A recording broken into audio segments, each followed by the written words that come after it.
what are the values of my community? Like, what are the values I want to take on? And I think, right, what does it mean to be a good person? How are you a benefit to others around you, and like kindness and all of those pieces? And I guess that's more than anything where I've landed in the grand scheme of things, which is the question of like, how do I be a good person? And I'm just choosing not to find those learnings through religious text or through religion.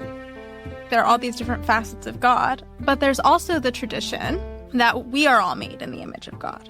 So if we are all made in the image of God, and there are a lot of Valley Girls out there, then there must be some facets of God that are like Valley Girls. That was Noelle and Maya discussing the spoken word piece, Let's Talk About Faith, which I co-wrote with Daniel Adam Day of Seeing Things after being inspired by Psalm 143. I'm Shep Rosenman. This is the previously unscheduled special edition to celebrate the Purim holiday of The Rest is Commentary, where we discuss what songs inspired by the Psalms or Tehillim inspire in my guests. Purim is about turning things around, vina hafochu, danger to safety, sadness to gladness, with an emphasis on experiencing joy and humor throughout the Hebrew month of Adar, Misha Nichnas Adar Marbim Besimcha. Purim is also a holiday that celebrates faith in God, even though the holiday's primary text, Megillat Esther, or the Book of Esther, does not mention God once. All of that is why I'm offering up this very serious topic in a less than serious package. Actually, you guys should be the judge of that. I wrote Let's Talk About Faith with Daniel's help and recruited Maya to play God in the piece. I then invited Maya and our friend Noelle to talk with me about the song and faith from our three very different perspectives. Maya has her master's in clinical psych from Pepperdine University and is studying for her PsyD at Cal Lutheran and is an ambassador for various Jewish organizations, including something called Tribal, that's Trybal, in Los Angeles. Noelle is a content strategist specializing in viral content and exponential growth for brands and creators. She received her bachelor's degree in creative technology and design from the University of Colorado Boulder's Atlas Institute. The three of us will be talking about faith and uncertainty in modern life, different perspectives on God and spirituality, the role of the Torah and Jewish values, beliefs about the afterlife and reincarnation, free will and decision-making, Valley Girls, and so much more. Let's start off by listening to Let's Talk About Faith. So, God. I suspect you know, but my name is Joe, as in regular Joe, yet in the finest of Jewish traditions, here I am talking to you. In that, there's nothing new. Is there something you'd like to discuss? Oh, wow. I wasn't actually expecting a response. Thanks for your time? I'm outside of time. Well, thanks for the opportunity. It's hardly serendipity. Jewish tradition asks you to do this 3 times a day. And right now, you're technically late or super early. Okay. Well, I have a question. We're supposed to be godly and act like you? True. That is the assignment. And we're supposed to have faith. That bet is safe, and it makes things so much more convenient. So one quick follow-up. How? I can tell you now. You're familiar with Rambam's so-called 13 Principles of Faith? Sure, he came up with them in the 12th century Egypt and Spain. But it was my understanding they were for himself, not necessarily every Jew throughout history. Well, let's clear up that mystery. They're a good start. Check them out. I mean, I already know them, being omniscient and all, but... Yeah, I know. Oh, me too. Right. Omniscient. So you want to see how many of them I know? That's a good way to go. Okay, here are the first 5, each of which requires emunah shlema, complete faith. 1, that you're the sole creator. 2, in your uniqueness as the only God. 3, that you are not corporeal and there's nothing comparable to you. 4, that you're first and last. 5, that you're the only one to whom it is appropriate to pray. You look like you have something to say. I'm a bit squeamish about the phrase emunah shlema, or complete faith. I know nothing with absolute certainty except my own lived experience, and given that I can't even remember what I had for breakfast, eggs with... Not my point. Sorry to butt in. Not a sin. I'll just add it to your Yom Kippur tab. Thanks. Okay, so given that faith is a choice, I do choose it and I'm fine with principles 1 through 5. But something still doesn't jive. Even the famously rational Rambam seems to be going past the bounds of logic. Speaking of bounds, can we keep a scoreboard on how I do? It keeps it real. Joe, I love your zeal. If you were shooting for 100, that would be 7.69 points per principle, or 38.45 so far. Lay the next 5 on me. Okay, number 6, belief that the words of the prophets are true. Number 7, that Moshe is the antecedent of all prophets. 8, that the entire Torah we know today is the one given to Moshe. Number 9, that the Torah will not be exchanged and that no additional Torah will be given. Number 10, that you know all our thoughts and deeds. A nice recall. Great speed. What do you think? So I have some concerns. For example, number 8, I don't actually believe that all of the words we read today are the exact same perfect and complete words that were written 3,000 or so years ago. If so, why did the rabbis need the oral law and midrash to fill in gaps in the Torah? Why does one midrash say Moshe himself forgot some of the Torah? How do we know that not a single human made an error in transcription? I prefer the 4 questions. But let's dig in. Let me offer an alternate reading of the word shalema. It doesn't only mean complete. It can also mean at peace. Does that help? It does. I do believe the general concepts in the Torah are true, and on that basis, I can be at peace, shalem, with those 5 principles. Your open-mindedness is invincible. That's why you're learning. That brings your score to 76.9. Should we stop here? Gehenim, no. We're just getting to know each other. Well, you already know me. Maybe I'm just getting to know myself. Let's put your anxiety on the shelf. Perhaps the Hebrew word rov will help. Rov means majority. Under the kosher rules, one may eat dairy food after a meat meal sooner if the concept rov sha'a kekula applies. So long as you're at least 31 minutes into the 6th hour, it counts as a whole hour, which allows you to get that grilled cheese sandwich into your belly more quickly. So let's say you've swallowed most of the grilled cheese sandwich's worth of Rambam's faith principles, and call it a day. Grab a lactate and hit those showers. Cleanliness isn't going to get me close enough to godliness. Who be you? I want to be just like you. Here's a toughie. 11. Believe that you reward and punish humans based on whether they keep your commandments. Okay, real talk. I don't see enough Torah followers being rewarded and Torah transgressors being punished. And it raises deeply troubling questions like, why do you allow genocides to happen? Why haven't you cured cancer or COVID, or for that matter, eczema? Why do you allow rape, murder, and child abuse, among other things? Ooh, that question stinks. Just a bit. Humans have been my agents in the world since time's dawn. You're responsible for keeping my Torah. When humans make bad decisions, I weep. Not only over the result, but also the fact that my Torah was ignored to make sure things don't get too far gone. Now hold on. I'm no Abraham, which means my son is immensely relieved. But I gotta argue with you here. You're not just omniscient, you're omnipotent. Both the big omnis, which means you can at least fix the really bad stuff. That's rough. Doing that would take away your sense of agency and empowerment. And my hashtag goals are for you to follow me, not rely on me. I'm in a pickle. You've given me a rationale for belief, but I'm still not at peace. What's more Jewish than chewing on a pickle? This debate can cease. Not so fast. What's the score? I see you want more. I love the hustle and the desire to stay part of the community. So let's give you half at 3.85% for a running total of 80.75%. I believe. I believe the Heavenly Father or Mother with the dad jokes. Nice. Okay, number 12. Belief that the Mashiach or Messiah will come. I want to believe this one, but I have to be honest, I'm really not feeling it. It's been over 2,000 years. Is the Mashiach en route? Let me drop a hard truth. The Mashiach will come when humans finally get it right.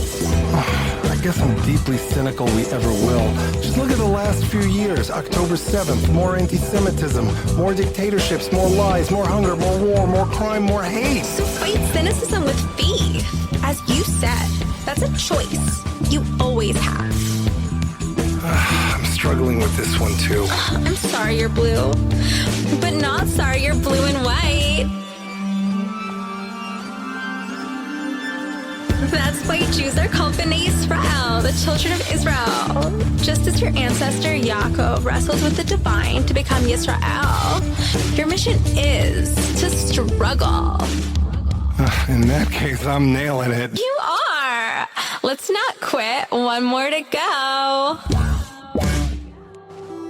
Number 13, belief that you will resurrect the dead.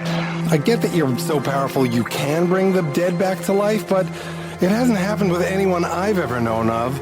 Dead means just dead, unless you're a zombie. You're not viewing this wrongly. So is this another long game concept of yours, like waiting for Mashiach, a choose hope sort of thing? Or is this about resurrection through Gilguls or reincarnation like the Hindus?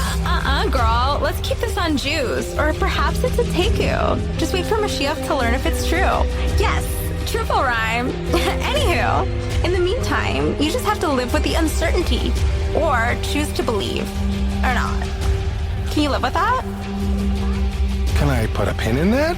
I just keep thinking about how the Hebrew for resurrection is Techias Hamesim, or bringing the dead to life, you know? To life, l'chaim? No denying, that's my favorite musical. With the possible exception of Joseph.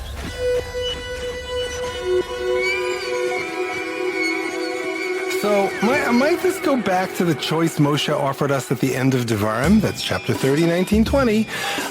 Quote, I put before you life and death, blessing and curse. Choose life, if you and your offspring would live, by loving your God, Adonai, heeding God's commands. Let me see where this lands. Bottom line, I can buy into the last principle of faith if the Rambam means bringing that which is dead inside of us back to life by choosing to love you, by following what you offer us in the Torah. Not the resurrection of dead bodies, but the resurrection of hearts and empathy. God? Why are you uncharacteristically silent? I'm pleased that you're wrestling in a way that's non-violent. And also, I noticed that you didn't give yourself a score on this one. True. Our conversation leads me to conclude it means more to explore than to score. Yes, triple rhyme. Right on time. See? You're already becoming more godly. Hello there. I have with me two very special guests. I'm going to refer to the first one as God. Oh, God. Or my daughter, because she's divine. Hi, Maya. Hey, Abba. And our friend, Noelle Ireland. I'm going to start off with the question that I start off with everyone else. And this is directed to either of you, because you're coming at this from very different perspectives. It was Maya that played God in the song we just listened to. My question is this. These songs come to me, I'm inspired to write them by looking at Tehillim, the Psalms in English, and David or any of the other psalmists were inspired to write them by whatever inspired them. What did Let's Talk About Faith inspire in you? Do you want to go first? God has to go first. Firstly, deep discomfort with the sound of my own voice. That wasn't your voice. That was God's voice. Of course. How could I take on that responsibility? So disrespectful. I think I was just reflecting on how I felt about faith and belief and uncertainty. And as I was listening, I just realized I am very comfortable with uncertainty in this and only this arena. In life in general, I'm not great with uncertainty. I'm a little bit anxious as a Jewish person. It's in my genes. And I have a little bit of an urge to control the things around me. But I have no need to know what God is or isn't. And it's weird because I was actually talking to my friend yesterday about spirituality, and she asked me, "What is God to you?" And my response was, "I'm not fussed about it." Not fussed about it as in you don't need to define it. Yeah. Mm-hmm. Do you believe in God? I don't know. I pray to God. Wow, that's super powerful. Where do you land on all of this? First of all, I think God being a woman, specifically a Valley girl, is top tier, and that's now what I'm going to believe in moving forward. Hands down, no question. I would say that sort of on the opposite side of things is someone who doesn't necessarily believe in a higher power, but believes that there's some essence beyond just us as human beings, but don't really define it by Christianity or by Judaism. That sort of uncertainty is something that I don't really love sitting with. And I have a lot of respect for individuals who can simply have faith. I like to look at things from a scientific perspective a lot of the time, and just looking at how I was raised and just my experience with the world, there hasn't been, and this is, kind of goes against what faith is, there hasn't been really evidence to something beyond ourselves exist. And I would say that the song really spoke to that with all of the chaos that's happening in the world. It's a very odd time to be alive, I would say. And it's slightly unsettling. And to look at that and go, how did we end up here? There's sort of a running joke online that we all died in 2012 and now we're living in purgatory. And that's what the current years have been. Looking at that, I'm always inspired when people have that level of faith to believe in something that is not just what they see and what they feel and what reality is, and to move beyond that. So kind of like looking at the song, I would love to believe that God is a Valley girl. Well, the song posits, or at least the speaker, Joe, who, no bones about it, Joe's Shep Rosenman. I don't believe that my beliefs are anything other than average, right? Okay, I happen to have read the Torah and a lot of commentaries, but I don't think I landed in a place that's different than many people. So that's why I called it Average Joe or Regular Joe. But so the song posits that belief is a choice, right? So does that change your response in any way? Yes and no. I would say that the choice to have that faith, I do believe that is a choice. And landing on, I guess, exactly what you're choosing to have faith in is sort of where I land, where I don't personally know what I would be choosing to have faith in at the end of the day. Mm-hmm, mm-hmm. And you, like Maya, aren't, what's the word, fussed? Is that what you said? Yeah. Fussed about it? No, I would. Yeah, I'm not super fussed about it. But a little bit fussed about it. I maybe a little more fussed than you are. Well, what does that look like? Why are you a little bit fussed about it? And you also related to this potentially, as you said, in terms of how you were raised. Can you give us some more context about that? I just was raised in a family that we were sort of the typical American family that celebrates Christmas and Easter, but I've been to Sunday school once. I don't think I've ever been to a church service. I think I've been in more synagogues than I actually have churches outside of weddings and pieces. I have not read the Bible. We've done pieces of stories around, what is Christmas about? That was just even from a literary perspective. My sister and I were taught that growing up. But in terms of having faith as a family and growing up with that instilled, that didn't really exist. So was God not at the table? No, I would say no. So how does one celebrate Christmas and Easter without God? I think it becomes more of it's, in my opinion, kind of, some of these have become sort of capitalistic events that we all buy into. Shopping God. The shopping God. Which the Valley girls love. Agreed. Right. Sales at Goldman Sachs or Saks Fifth Avenue. But I think generally it was looked at as more of a family tradition.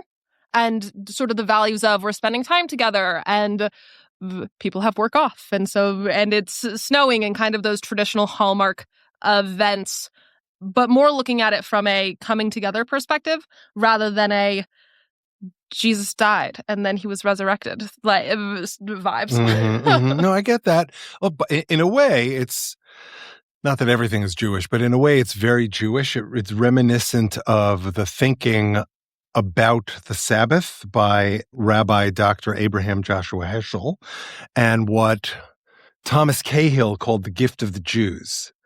He basically posited that the idea of Shabbat, of resting, of creating a sanctuary in time where we can connect with each other, is the most important thing that the Torah gave to the world. So let's take God out of it for a minute. There's a lot of talk in the song about the Torah. What does the Torah mean to you? I would say that is a piece of literature that I have maybe gotten to hear sections of, just whether that's at bar bat mitzvahs or here at your house, actually, Shep. But outside of that, it's literature, particularly generally pertaining to the Jewish faith, but also in the First Testament, I think. The only one for us. Yeah, the only one for you guys. But First, Second Testament. So it's part of the Bible, all of those pieces. But outside of that, to me, it's a book that I have not read yet. So it's a piece of wisdom literature. Yes. Okay. I'm going to turn to you, Maya. What does the Torah mean to you? I mean, I think a piece of wisdom literature is definitely part of it. I would say, for me, the Torah, along with many other pieces of education in my childhood, Jewish in particular, really shaped my philosophy and values in life. And I think that that's mostly about my family and community. I think, in our community, the Torah is seen as this guiding light. Mm-hmm. And I feel like it is a piece of wisdom literature that really holds the collective philosophy and values of our community and family. And not that we all have to interpret it in exactly the same way, but it's certainly a philosophy that is specific to our culture and that is not part of every culture and community. And so I feel like it's a guiding light in that it shapes the way we think about the world and make decisions, even if you don't use it necessarily as a guiding light in day to day on am I going to eat meat or milk, right? As a vegetarian, it's not particularly relevant to me anyway. But even when I'm not thinking about what does the Torah have to say about this, I think because I learned so much when I was a kid about it, and because it impacted so much of how you learned and how you taught me, it's just generationally impacted the way I think about the world. It a little bit sounds like the phrase, you can take the boy, or in this case, the girl, out of yeshiva, but you can't take the yeshiva out of the boy or the girl. Yeah, I think it's some of that. I think it's also, you can take the boy out of the yeshiva. You can't take the yeshiva out of the boy. And then he goes and gets married to a somewhat less religious woman and produces a child who you can't really take some of the yeshiva out of because it's in the genes now. Right. Okay. And you are talking about our family. Yes, because I never went to yeshiva. Well, you went to Jewish day school, which is no different than what I did growing up. I mean, I then went to yeshiva, but I would say the blueprint for my Jewish learning, I learned the skills in Highlight, even though I don't credit it, but I really learned how to learn at BMT and Chaitz afterwards, and I relearned how to learn through Wexner. I learned how to learn about Judaism from you. I 0% credit Jewish day school. Oh, interesting. Yeah. Why? What did you learn or have to unlearn at Jewish day school? I think when I was at Maimonides, which is where I went for elementary, middle school, I was really very young, and the way that they taught us to think about Judaism was very simplistic. And what I might be wrong, but what I remember learning there was not stuff that I want to continue to carry with me. After that, I was homeschooled and you were in charge of my Jewish education. And I feel like I remember sitting in our living room going over Torah together. And then doing that, I think, with Ian Lurie as well. Yep. And that was much more impactful, like sitting there together and going over what does this mean and arguing. And, Torah and arguing are two of the real ways you do Jewish learning. Well, you say it. I mean, the Valley Girl God said it, Yisrael means to struggle with God, to struggle with that which is greater than ourselves. And by the way, so I'm going to bring this back to Noelle. So the spotlight's off you for the moment. So you don't have to be fussed about it, but even asking the question and being uncertain, as long as you're thinking about it and coming to the conclusion that you're uncertain, under that definition, you're struggling with God. You understand? I don't mean struggling you don't have to krechts about it, right? But you're like, well, I don't know. You've thought about it. That's a type of wrestling. Does that make sense to you? That does make sense. Certainly, it's very human to sort of sit with the feeling of like, what is beyond me? Is it, right, what happens after death? And kind of think through all of those pieces. And being in specifically Western culture, even if it's indirectly, and even if you haven't done a lot of learnings, whether it's Jewish or Christian learnings, that still exists in so much of our literature and movies. I love The Good Place. The Good Place is one of my favorite watches. Great. So good and so philosophical and such an interesting way to kind of look at like, what is the afterlife? What is beyond ourselves more than anything? And I think that it's sort of the question of what and why. And I hate not having answers to things, as you know, kind of in a very joking way, similar to The Good Place. Like my goal is if, after death, I would like to sit in a room with someone, specifically Valley Girl, God at this point, and ask them all of the questions that I have not known the answers to. And I think what happens next, or just what is beyond us, is a question that I don't really think we can answer. And so you just kind of have to sit with that. And whether it's, look at any sort of philosopher or watch The Good Place, you kind of just have to form your own opinion on what that looks like.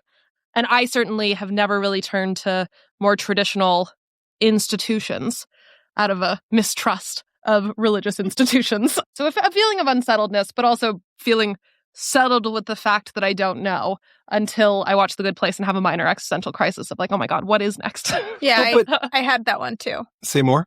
Oh, the existential crisis. It really upset me. Why? Because I spent a good chunk of time panicking about what was going to happen after death, and if there would be nothing, and if I would be nothing, and how short life was, and what happens if I don't get to achieve all that I want to achieve during life. And then I decided that was an unproductive line to continue going down, and decided that I was going to focus on what I can achieve now. So I want to thread together some bits here. First, I want to say that it sounds like even if The Good Place is first and foremost entertainment, it's also giving you an education about this topic. It's not, you may not say, they talk about Locke and Hume or Thomas Mann or whomever, and you don't then feel compelled to go read those philosophers and authors, but they are constantly throwing religious philosophy at you. So you get to ingest all of that, and you could conclude that there is no answer, and therefore that keeps you in the space of uncertainty.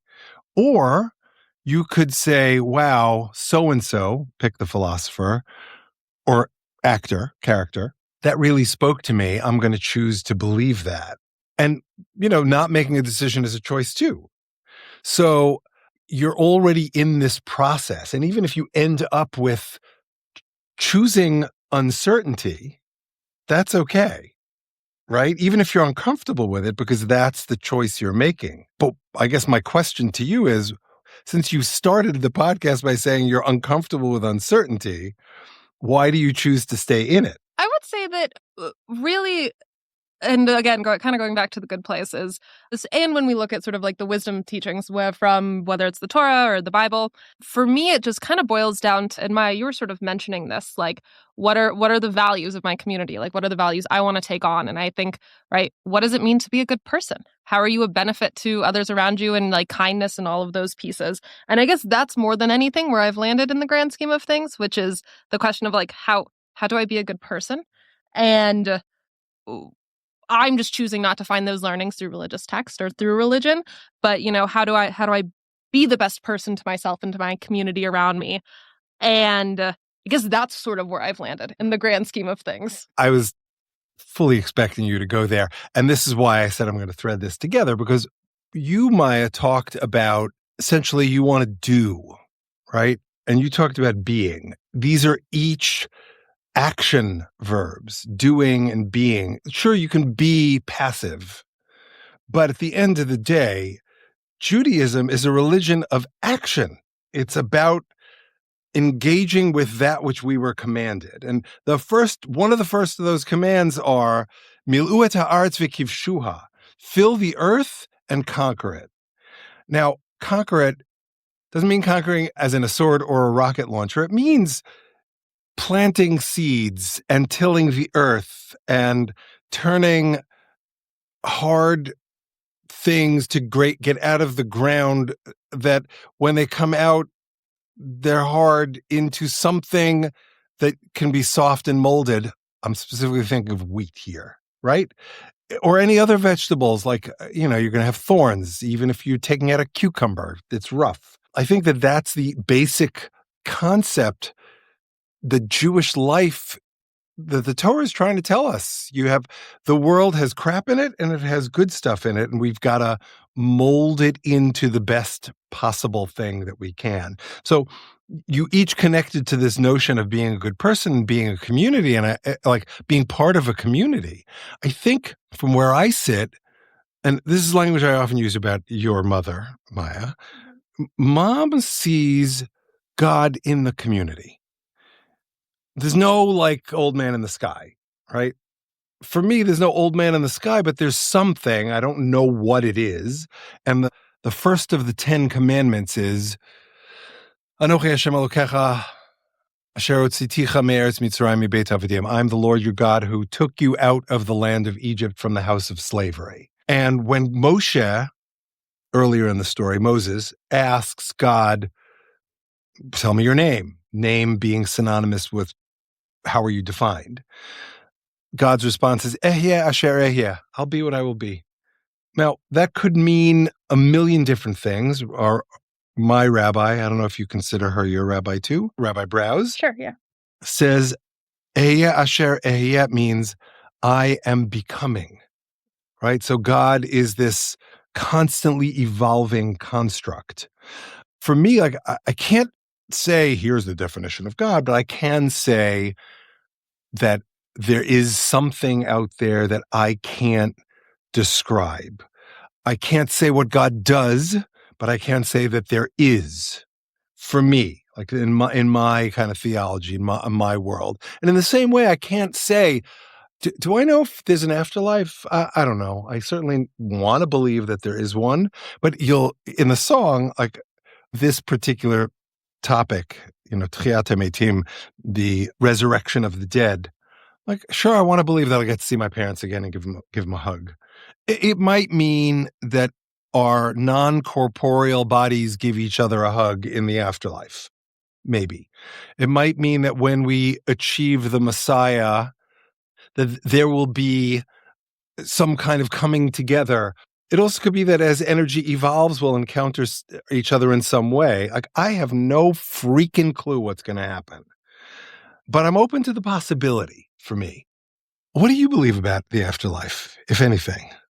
I would say that when someone dies, I mean, I don't know if it's the end of them or what exactly it looks like, but the energy cannot be created or destroyed. I have to envision that, like, the soul and the essence of who you are as a person, I think has to go somewhere. I don't know if that's into an afterlife.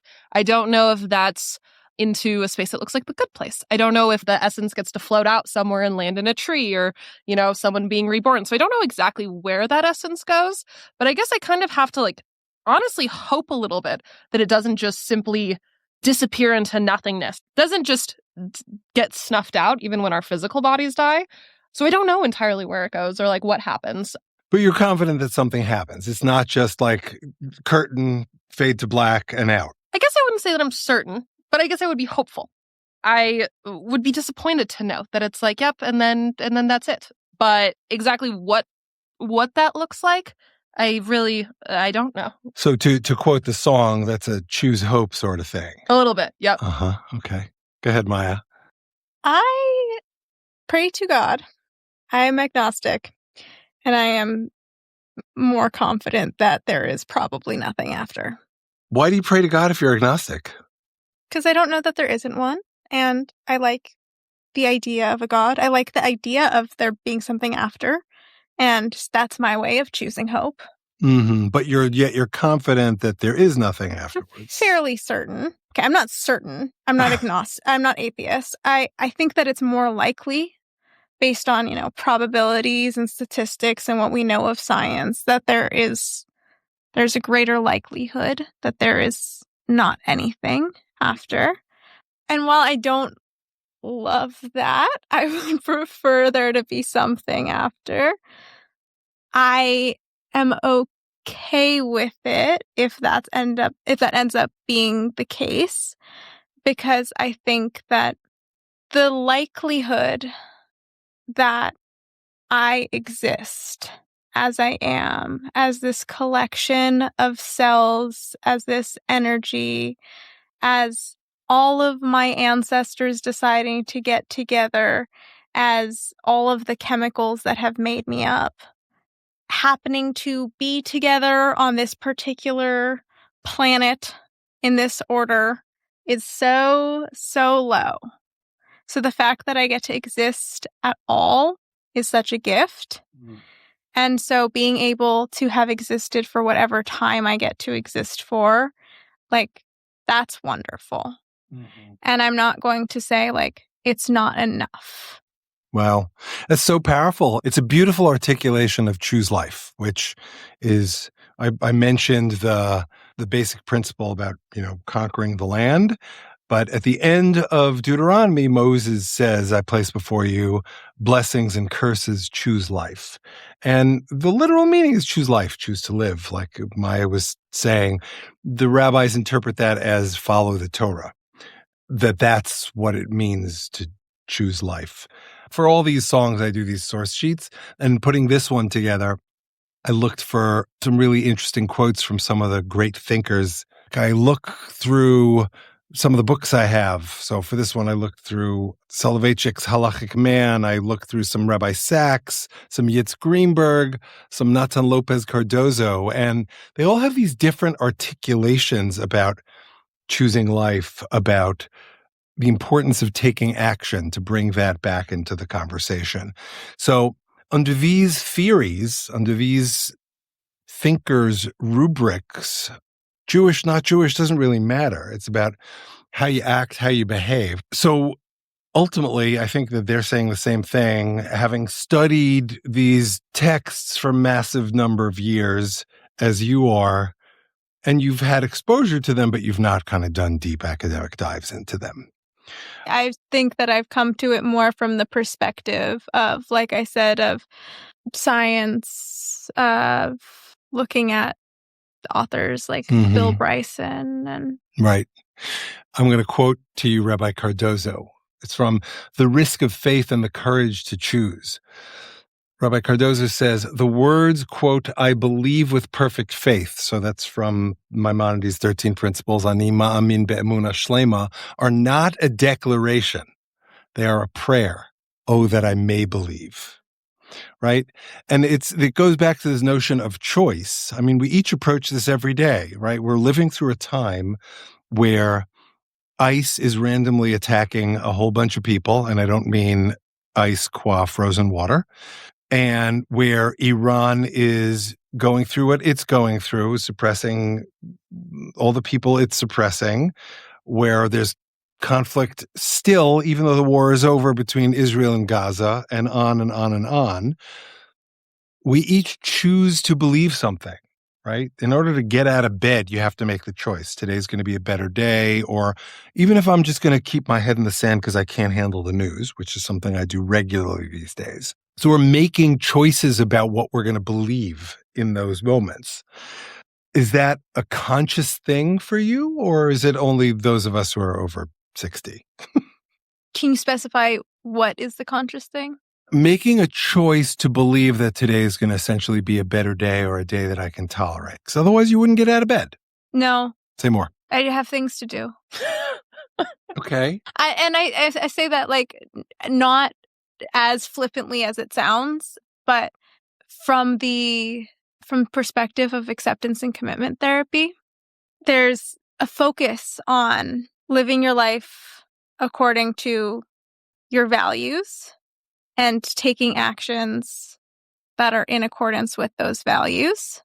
And what you feel or what you think on a moment-to-moment basis matters because it impacts your experience, but doesn't really matter in terms of what you're going to choose to do. So if I'm sad about what's going on in the world, that might impact how I feel throughout the day. But my values suggest that I have an education to get.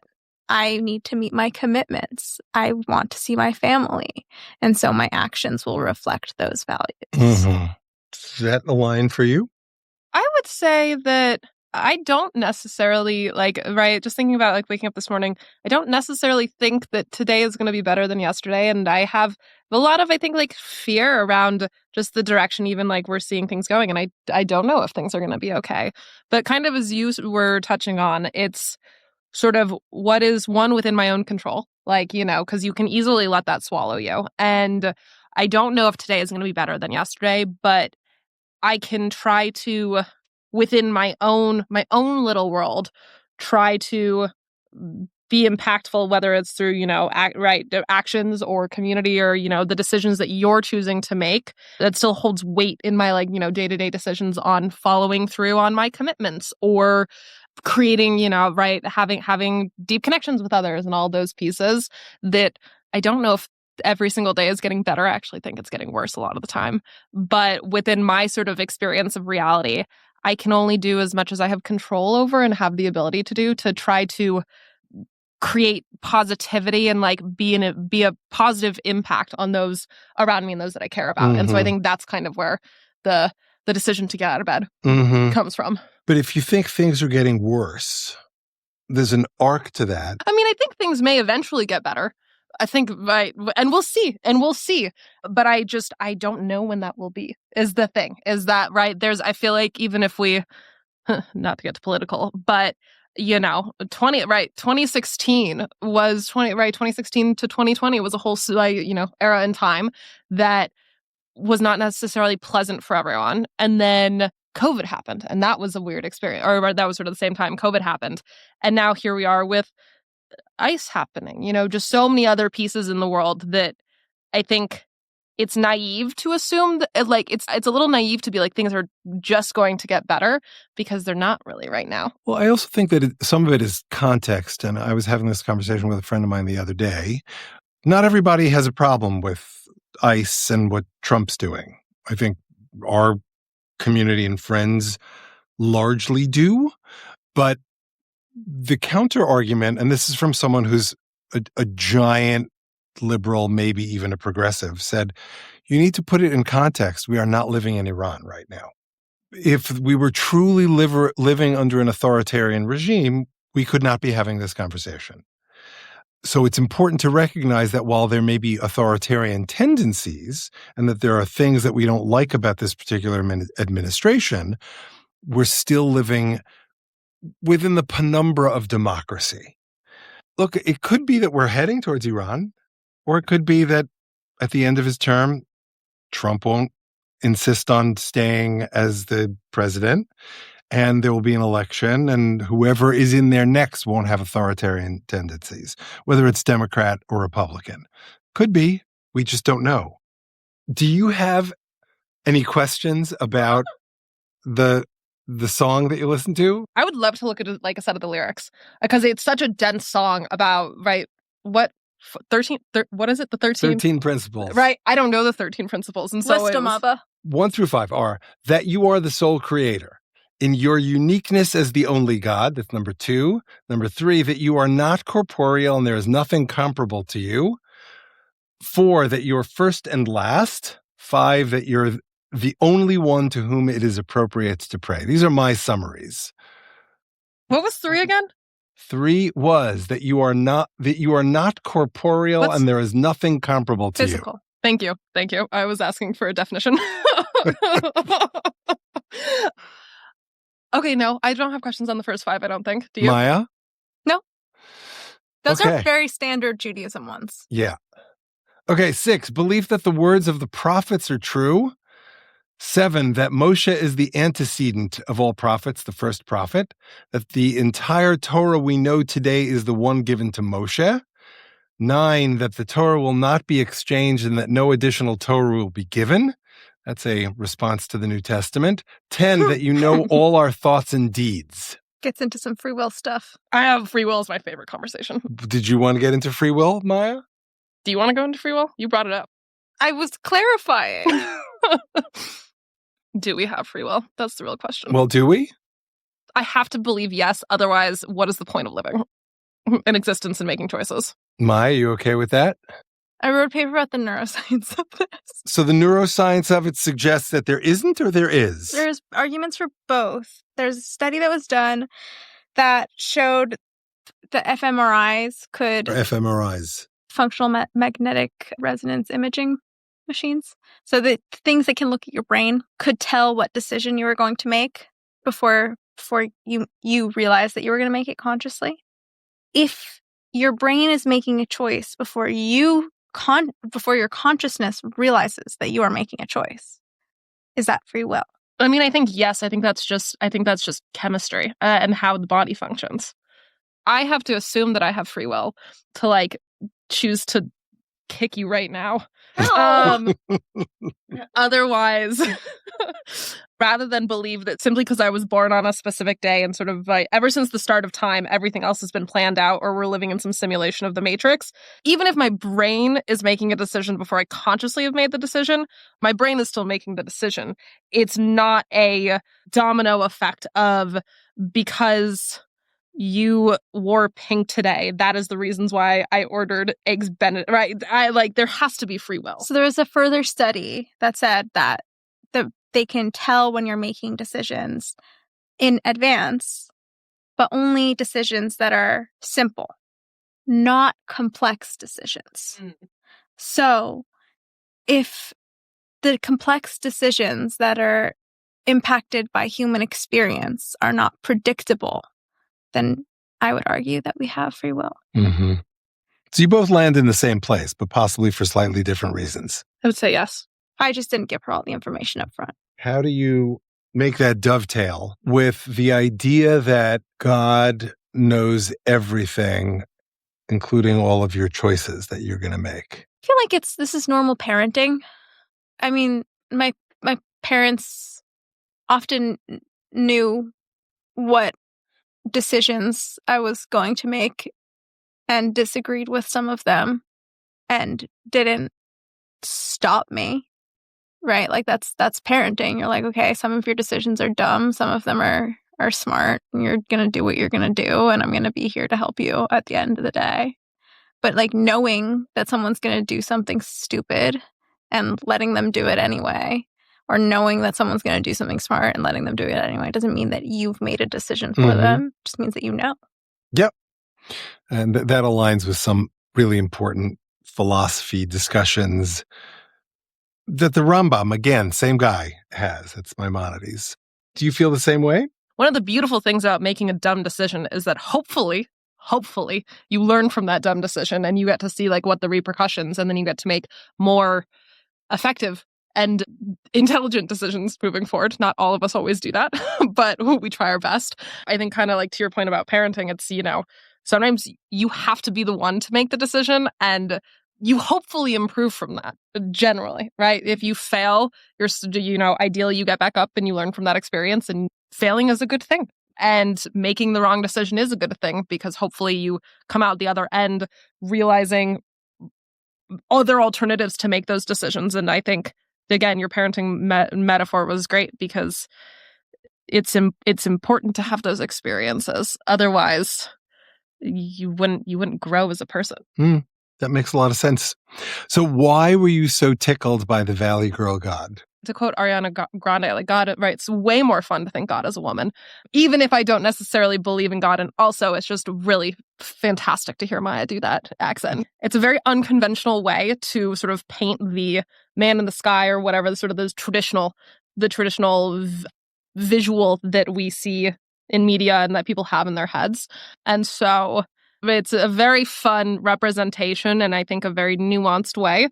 Paris Hilton had a Valley Girl accent that's actually not her accent because it makes her seem dumber, and it makes her feel more blonde. It makes her more accessible to Western American society. And I think that having a Valley Girl accent doesn't necessarily mean the same things that a lot of people stereotype about women and being from Southern California. And so it's very fun to have that painted as something that I don't think anyone else has thought of. Do you think it made God more accessible to have God be presented as a Valley Girl? Because we could have done a God like this, something serious. And then, of course, this is just not a fun song. Way less fun. Yeah. Well, the other option was you wanted me to consider doing God as a therapist. Yeah. I think it adds, at least for me, it adds light to the conversation. Mm-hmm. Could you see God as a Valley Girl? Because I'm going to make the case here. Not that she was a Valley Girl in this film, but Legally Blonde, Reese Witherspoon, right? She's so smart, right? And she's so capable. And she's, a bit of a Valley Girl, poodly, not someone of gravitas with the little fluffy dog. Chihuahua, exactly. The little Chihuahua and the pink outfits. And she's more like a preppy than a Valley Girl, but whatever. The same concepts come up. So there's this notion in that film that posits that true power, it can be hidden behind gloss and glitz and unseriousness. Not that I had this in mind when I suggested to Maya that she do this in a Valley Girl voice, but that's presumably why we think it's funny. Mm-hmm. And that's what makes it more accessible, especially if you believe God is not definable, which is kind of the Jewish view on this. Then why can't God also be a Valley Girl? Why does God only have to be the El Kana V'Nokaim, the jealous and vengeful God? Okay, but by the way, Elwood gets pretty vengeful and revengey in there, and she has revenge on her boyfriend who treats her poorly. She just leaves him. No, but then she does something to her supervisor. She does something to him. Yeah, no, she goes to Harvard to spite her boyfriend. I have seen this movie many times. I know exactly what happens. I would say that if in Judaism, we have many different facets of God. Okay, so God has many names in Judaism. Anytime there's a moment of transition in our prayer space, we say Kaddish. And when we say Kaddish, we say Yitgadal v'Yitgadash Shemei Rabbah. May God's name be increasingly great. Name, not God, right? Because then it would be Yitgadal v'Yitgadash Hashem, or, okay, that's hysterical. That's the name. Adonai Rabbah. It doesn't say that. It's may the name be great. And our non-name for God is the name, right? So there's something bound up in this naming thing. Oh my God, I just processed that. What do you mean? That Hashem means the name. Oh my God. Thank God you're explaining, Shep. So God has many names. The name Yud, Hey, Vav, Hey, and I'm saying it that way on purpose because there's a tradition not to recite God's name, even though we don't know how to pronounce it, right? But that's how God's name is spelled, and it's the unpronounceable name because the Jehovah's pronounce it as Jehovah, Yud He Vav He, but we don't know how to pronounce it. Yahweh is another way to do it, and when Shari says it, Yahweh means it's Yahweh, not my way. So the Yud He Vav He is the feminine compassionate God. Adonai, Adonai El Rachum V'Chanun. It's the 13 attributes of God that Moses says when he's asking God not to destroy the Israelites. But the El Kana V'Nokem, the jealous, vengeful God, is associated with the judging God, Elohim, right? So, which literally means judge. And there's 100 other versions of that. I'm not going to go into all of them. I'm just stopping there, but I think that that's what Maya was referring to. Yes. And on the flip side, right, like there are all these different facets of God, but there's also the tradition that we are all made in the image of God. So if we are all made in the image of God, and there are a lot of Valley Girls out there, then there must be some facets of God that are like Valley Girls. Right. I think that that's right. And there are the jealous, vengeful folks, which, again, to oversimplify this, every community has extremists within it, including the Jewish community, and they're falling on that spectrum. They're falling away from the Valley Girl and going to the jealous God that can only be way that's the right way. And everyone else is, shtick dreck, a little bit of doo-doo on the bottom of their shoe. Is there anything else you want to add? You guys get the final word on this. I mean, I get the final word, but you guys get the final word. Thoughts? Opinions? Potato. We have to listen to God as a Woman in the car on the way back, by the way. The Ariana Grande song. Oh, really? Yeah, it's fabulous. You never heard it? Yeah. I mean, I may have heard it. I don't remember. I often end these with a bracha for my guest or guests. Here's my blessing, my bracha to you, Noelle. So, first of all, do you know what your name means? You've told me once, but I forgot. Okay, so there's a few different meanings depending on whether it's Latin or French, but I think in all cases it refers back to the birth of Jesus, right? So we can debate whether we believe Jesus is God or part of God, but one thing we know about Jesus is that Jesus brought a lot of light into the world, and over Christmas, we also get a lot of light in the world, even if they're just LEDs and candles. And you bring a lot of light in our lives. May you continue to bring that life and that sense of rebirth in everything you do. Thank you. Aww, of course. Amen. Now, in your case, Maya, I'm also going to give you a name-related bracha because we were talking about God's name. And your name means? The water of God. The water of God. May Hashem. And your name also means, your middle name is? Rafaela. Right. Healer. Right. So the water of God heals. So water in Jewish tradition is a metaphor for Torah, right? Mayim Chaim, the water of life. So may you continue to be bringing your Torah, your water, whether it's God's Torah or not, doesn't matter, but Maya's Torah, so that it nurtures and quenches the thirst of yourself and the many people you come into contact with at school, for your clients, and for the many, many people around who love you. Thanks, Abba. You're very, very welcome. Thank you, guys. This was great. Thanks, Abba. This is so fun. Give us a Valley Girl goodbye. Please. Bye. Thanks so much for listening. Special thanks to Maya and Noelle for joining me, to Daniel Adam Day for co-writing the song with me, to Rob Kuttner for doing a comedy punch-up on the piece, to David Coyle for his help in producing this episode, to E. Rose for his help producing the song and this episode, to Jessica Hanna-Sweedler for her help on social media, to Liat Silvera for designing the podcast logo, and to my wife Shari for being my personal Queen Esther and hero. You can find Let's Talk About Faith and all of the other songs in this song cycle on most platforms that stream or download music, including Spotify and Apple. Please support the podcast and these songs by sharing, liking, commenting, and subscribing on all of your favorite platforms. The next episode of The Rest is Commentary, we're back to our regular schedule, and my guest will be my friend and mentor, educator, activist, coach, Shoshana Bloom, as I mentioned at the end of the Emily Cheng episode. We discuss different approaches to leadership, how the term leadership is overused and can be off-putting, the downsides of being a perfectionist, the symbiosis between a performer and their audience, the symbiosis between individuals in leadership roles with others among their constituents, the importance of shared language and stories, and so much more, all inspired by Shosha's thoughts after listening to It's About What You Do, inspired by Psalm 82, written by Liz Hanlon and me. Please join us.